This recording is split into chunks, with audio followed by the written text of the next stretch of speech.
nó cái tôm Hà Nội này, cái tôm Hà Nội và nhà latte thì nó tự cho nên là cái tôm này, cái lúc xe lúc đó đâu nữa này, thì nên tại sao cái tôm bó tổng cái hạt tổng cái tôm xe làm để đi cái là cái nó tôm bó tỏ này,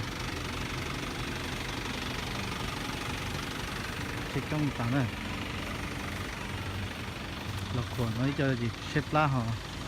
chú rọc củ nữa.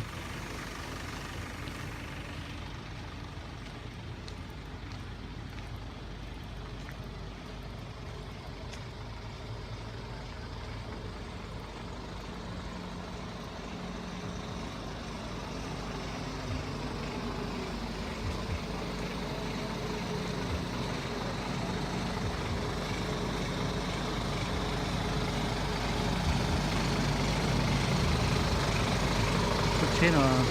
tờ nó phân soạn đó này,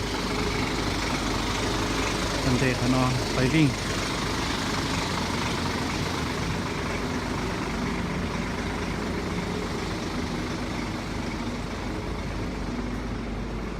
được thành công mẹ là được.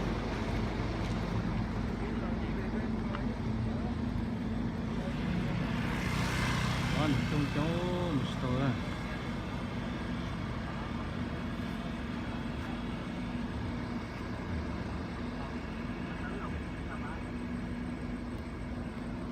tôi chép lá cờ này về lần để người ta tới số mông là chuẩn bị cho kỳ này nè.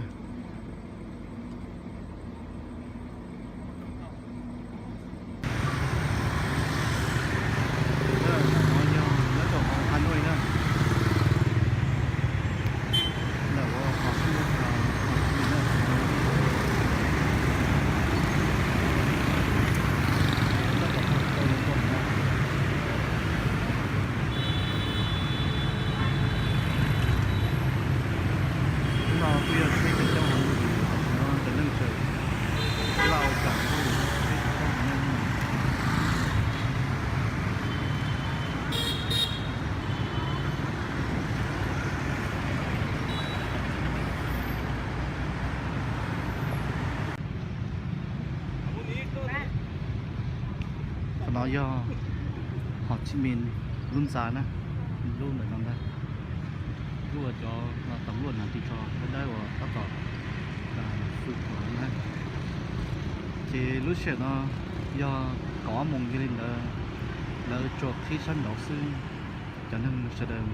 là một số tàu sát họ Hồ Chí Minh lúc chế nè, cho nên nó về quân dân thi sân đầu nó sư họ chơi nó quy họ chơi đã không đúng rồi, chính chẳng là ở trong nhóm chút xiết kia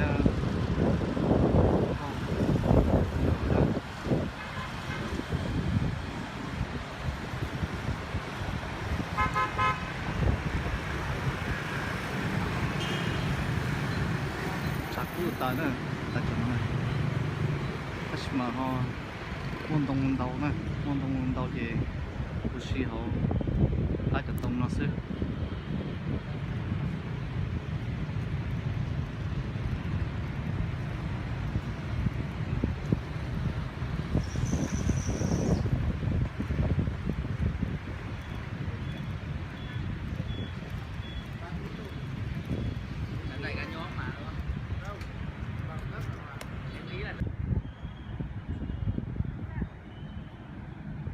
Cho nó là kia chắn do chắn đun đi xưa nó sao cú tao chưa hiện ra xưa của dập lao chè ghi tiếc cú nhẹ tại xin nó nữa.